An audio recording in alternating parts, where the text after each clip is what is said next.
Well, Razorback fans, we're live here at SEC Football Media Days, and Tennessee and Texas, two teams that Arkansas faces on the road this year. Can they upset one of them? Let's talk about in today's Locked On Razorbacks podcast.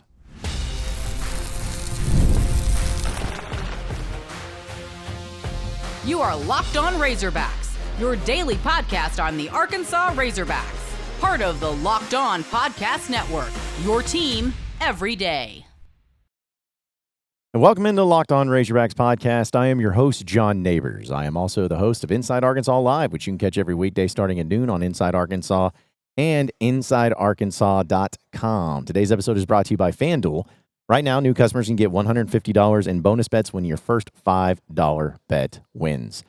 Hope everybody's having a wonderful, wonderful Wednesday. As we know, being live here from SEC Media Days, there's always a lot of things to discuss, a lot of things to get into, but we know Arkansas tomorrow we'll be live here from SEC Media Days in the afternoon. It should be interesting to see how all that goes down and what plays out, especially given the circumstances of all the teams before them. Some of them are having high expectations. Some of them are just hoping to get by and scrape by. But either way, we're going to have it right here on our Locked On Razorbacks podcast and everything that's going on with it. But as you know from yesterday, I talked a little bit about some of the opponents that Arkansas will be facing off against. And if you heard yesterday afternoon, I talked with Zach Blackerby of Locked On Auburn and talking about that particular game. But two other teams that went yesterday for the Razorbacks, or at least for the SEC that the Razorbacks will be facing, are two teams that have high expectations, really good teams that it's going to be tough for Arkansas to beat. And no matter how it's sliced, both of those teams, if Arkansas was able to beat them, would be an upset. That's Tennessee, that's Texas. Now, we'll talk Tennessee first and get into Texas because, let's be honest, anytime you're able to talk about the Texas Longhorns, it's always a fascinating thing. But we know where it stands right now that the Razorbacks going into this year are looking for an upset. They're going to be cooking for an upset. And the first one with Tennessee is a wild one, thinking that Tennessee was a team in the college football playoff last year. Actually, both Tennessee and Texas were. Tennessee was in the playoffs. Didn't go well. They didn't advance into it. But they were a good enough team in the regular season to be one of the 12 teams that get into the college football playoff. But they lost a game that was a head-scratcher to Arkansas in Fayetteville. It's a great game. Tennessee was the top 5 team. Arkansas ended up rushing the field after a victory like that. Taylon Green got hurt. You had to see Malachi Singleton come in. And the rest was kind of history there. Now, I'm not taking anything away from Arkansas or Sam Pittman. That was a great game. It was an emotional game. A game that Arkansas really needed. And was the difference in Arkansas from having a losing season to, I guess in this case, a winning season, going 7-6. But what it also showed and how Razorback fans felt was just how successful they can find themselves against the Tennessee football program. Because Arkansas, I believe, at this point in time, has won 3 straight. And they beat Tennessee last year. The year before, 2020 was the time they played each other then. Jeremy Pruitt was head coach. Arkansas won that one. Well, even 2015, Arkansas won that one there in Knoxville. 2011, Arkansas won that one. Maybe I need to keep going back. It's been a while since Arkansas has lost to Tennessee. In fact, 2007, if I'm not mistaken, was the last time that Arkansas lost to Tennessee in football. Now, that is a cool thing, considering that Arkansas in football doesn't really have a whole lot of positive streaks and winning streaks against anybody. So you'll take them when you can get them. Cool thing, right? For sure. But these are different teams, different years. And over that time, you've had different coaches as well. I think it's fun to talk about, but it doesn't mean anything at the end of the day. Because you're going to be going to Knoxville for this one. You're going to be going up against a really good coach in Josh Hyple. A Tennessee team that's done a really good job in recruiting. Done a good job in the transfer portal. In fact, one of the things that I thought was fascinating, On3 came out with their top 10 biggest spenders this past offseason when it comes to college football, NIL and everything, and Tennessee was one of them. I mean, their expectations are here, and they have to be met. But Arkansas wants to be a fly in that ointment. They want to be that team that maybe pulls it off and beats them twice in a row as a really good team and continues on that winning streak that they have against Tennessee. I'm not going to predict it right now, but you got to admit, anytime that you have something against a team or a coach or a matchup that you feel strong about, you're going to feel somewhat confident going into it. And for Arkansas especially, you got to feel good about the possibility that when they end up playing Tennessee, it could be a decent season. Could be at that point. Could be a year that fans are saying, you know what, this isn't too bad. This has actually done pretty well. Because you get them right smack in the middle of the season, coming off of a bye week. That's a really good deal. And with the first 5 games that you will be having of Alabama A&M, Arkansas State, Ole Miss, Memphis, and Notre Dame, there's a chance that you could be something like 4-1 in that. Like, imagine if you're 4-1, heading into the bye week, going on the road to play a Tennessee team. That's nice. It's probably more than likely you're 3-2. Anything worse than that the season's already in shambles, according to some fans. But you could still find yourself in a really good position going into that game. So you come off a bye week. That's big time. Then you end up going up against a team that doesn't have their starting quarterback from a year ago. You remember him. Nico had a brother that was at Arkansas. Both of them ended up at UCLA over NIL disputes and nonsense that went along with it. Jeez, what a weird deal. But Josh Hyple's a good coach. He's always going to have a good offense. But is his offense going to be as good if they still had Nico? Is the team going to be as good if they still had Nico? Time will tell. But imagine if that was the case, where you felt confident in your team into a bye week. You felt confident going up against a Tennessee team that may not be as good because of the loss of their starting quarterback and the struggles that they have. You feel all these things and you feel good about them. Good enough to brag, good enough to feel confident, good enough to talk some trash to those Tennessee Volunteer fans and everything. And then the season happens, and you go through it, and you get ready for that game. Here's the other element that I want to throw into it, because we could sit here and talk about something that we have no idea what it's going to look like because it's literally 7 weeks into the season. That's what makes this fun. But on top of getting a bye week, on top of Tennessee possibly being an uncertainty when it comes to their offense, because that's one of their main things,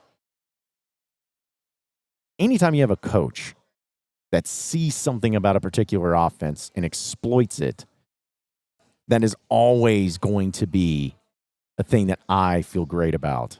Travis Williams and what he did as the defense coordinator for Arkansas last year against Tennessee, that wasn't a Tennessee just played poorly and Arkansas got lucky. Like, that's not one of those deals. That was one of those deals to where no matter what was going on, Arkansas, Travis Williams, everything they schemed up, they had an answer for. They shut him down. Was it because tipping of signals? I don't know. You know, there could be a lot of things. I'm trying to give a lot of credit to Travis Williams and the job that he did and the team that they had, and just being able to make stops, get sacks, force the issue, 3 and outs. But when I see a game like that, regardless of where it's at, regardless of what the players look like, sometimes coaching matchups and how they scheme them up schematically can be a difference. And so with Arkansas's defense, this year, they have a lot of new pieces. And there may be some times against certain teams where they don't match up well. You know, like last year, you didn't match up well against Ole Miss. You didn't match up well against Oklahoma State, at least late. You didn't match up great against LSU. But this could be one of those games that you do match up really well because of the defense and something about the calls, the formations, all of that give you a benefit in it. Now, I'm not stupid enough to think that Josh Hyple and his team is just going to roll out there and be like, hey, let's do exactly the same thing that we did the year before and see if it works this time. No, they're going to make adjustments too. They're going to get ready for it. They're going to prepare for it. They're going to do all those things. I'm not stupid enough to think that that's not going to happen. But I trust in Travis Williams. I believe that he has an edge to him in certain matchups. And that could be something that Arkansas ends up getting a major upset. And think about how difference that would make, assuming, I don't know what assuming does, but assuming that you have a good start to the season in those first 5 games. Say if you're 4-1, you got a big win over an Ole Miss on the road or Notre Dame at home. One of those, and you won the other ones. Suddenly that opens you up for 3 straight home games, which is arguably your easiest schedule, the easiest part of your schedule. With Texas A&M, Auburn, Mississippi State, 3 in a row, all at home. That could be so amazing, wouldn't it? Be so much fun. I'm trying to hype everybody up. I'm trying to get everybody to think about it. And there's the possibility of it happening is still there. But this is a game I don't know if it gets talked about or referenced enough with Arkansas and Tennessee. It could be one of those games right smack in the middle of the year that lean everything one direction for Sam Pittman in Arkansas. Because no one, especially me, is not saying you have to beat Tennessee to save your job.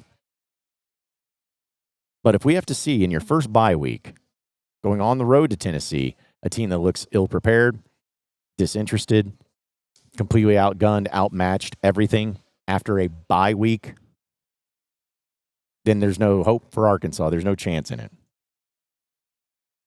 So in that particular game, it may not be about the final score as much as it ends up being about how you look, how you feel, and what you are doing at that point in time in the season. Plus, there's be something fun to just continue to beat Tennessee in all the sports, it seems like. There's just a little fun element to that. But the other game, the other team that went yesterday, Texas, the Longhorns, the rival. Okay? Well, chance you upset them down there in Austin? We'll get to that and more on the other side of the break. So stay with us here on Locked On Razorbacks podcast.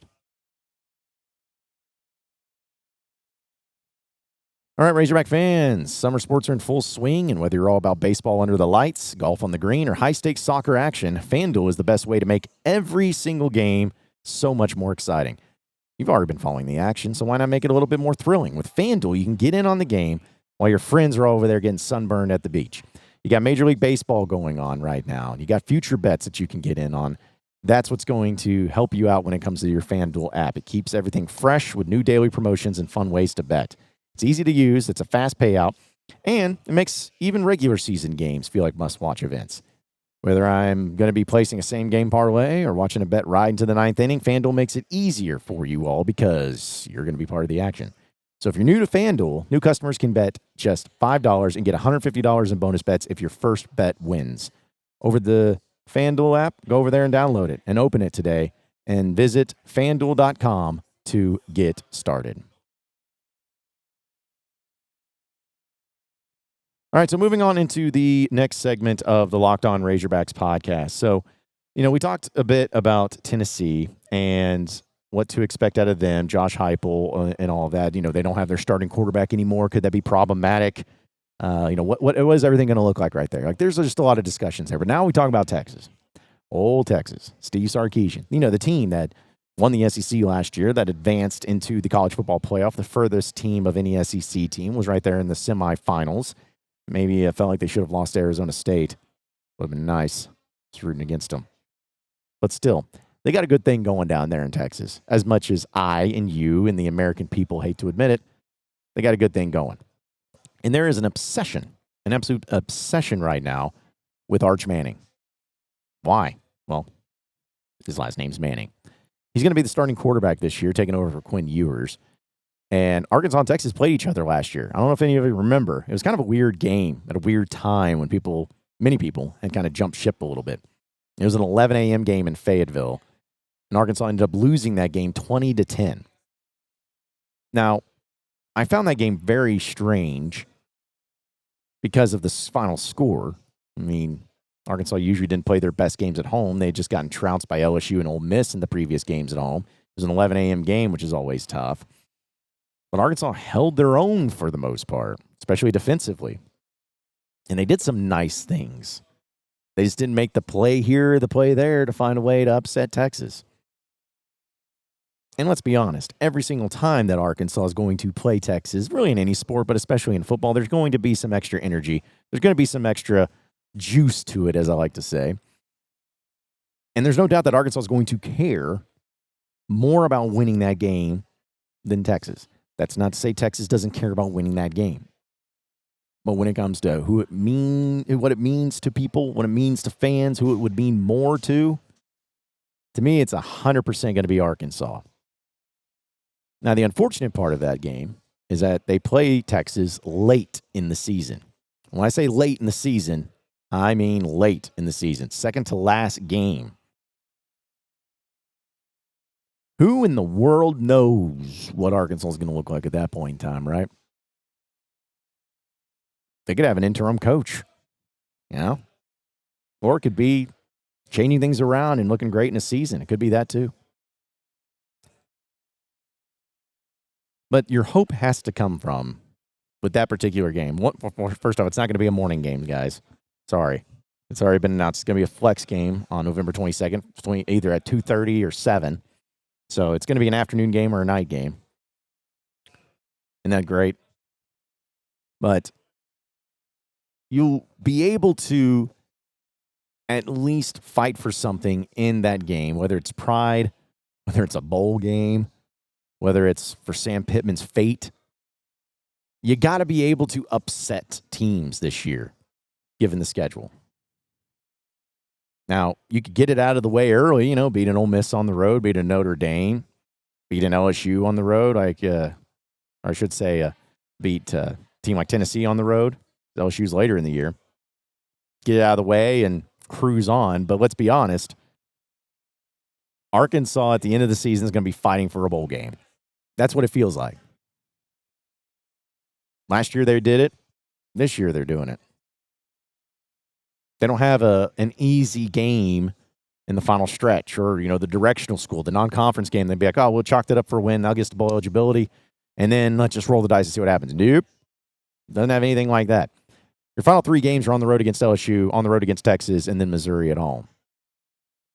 You do not want to be 5-6 heading into that Missouri game because odds are you won't win it and you'll miss a bowl game. That's not what I'm saying I want to happen or my expectation is to happen.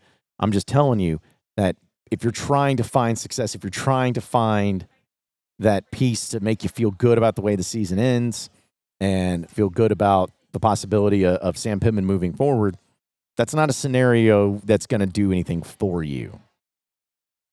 You want to be in a position. This is the dream scenario, the absolute dream scenario.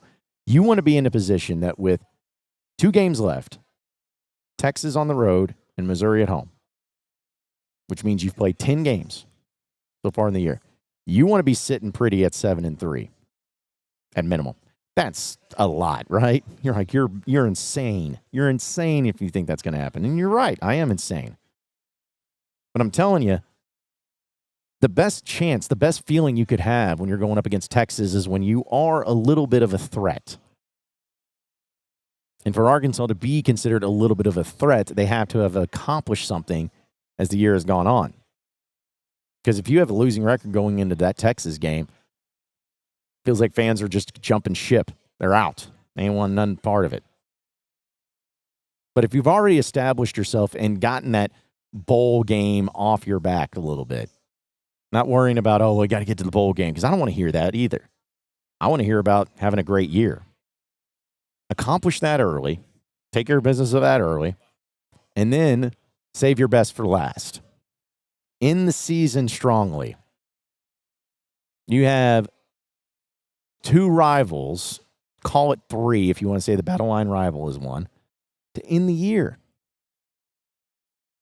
That's exactly the situation you want to be if you want to be a great team. But you got to be able to do it in Austin, Texas. You may care about it more, you may want it more, but they ain't going to give it to you. You're going to have the season mean something at that point in time. That there's still something worth fighting for. Not bowl eligibility. That's lame. That's like fighting for a D+ average in school. No. Fighting for something real. That's going to be your best chance to make that game work.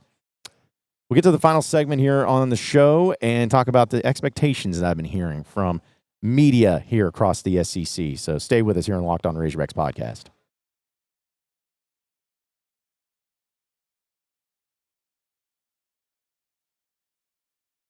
All right, so final segment here on the Locked On Razorbacks podcast. Again, it's been great being here at SEC Football Media Days, talking to various people here in the media, given circumstances of what certain teams are going through, some people's high expectations for other teams, low expectations, and all that. But I just wanted to give you a little bit of a vibe check of what people are feeling for the Razorbacks right now. Maybe this is not surprising to y'all. Maybe I'm the one that's wrong. But from people I've talked to, almost everybody thinks I'm too harsh, or everybody thinks I'm being a little too pessimistic about Arkansas this season. Like I was on it with a guy who told me that he thinks Arkansas can go 9-3, and I'm like, in what? Like the first 12 games of basketball? What do you mean 9-3? And he laid it out, saying, "Oh, I like this game, and I don't think this team's going to be as good, and I really like Taylor Green, and da-da-da-da."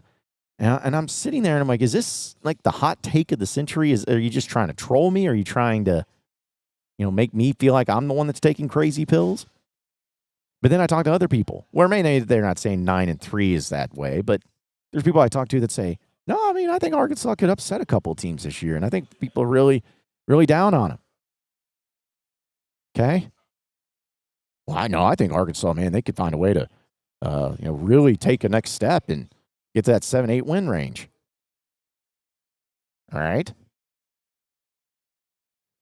So it was a reality check for me where I tried to figure out, okay, are you saying that because you truly believe it? Are you saying that because you feel sorry for Arkansas? Are you saying that because you just like Sam Pittman? Are you saying that because you got to find some team that has to be your dark horse or your random team that you choose to root on? Well, what is this? I have no idea. But I'm not going to allow what happens here at Media Days to change my mind on my expectations for the season. You all know my expectations and how I feel about Arkansas right now. It's not great, and I hope I'm wrong.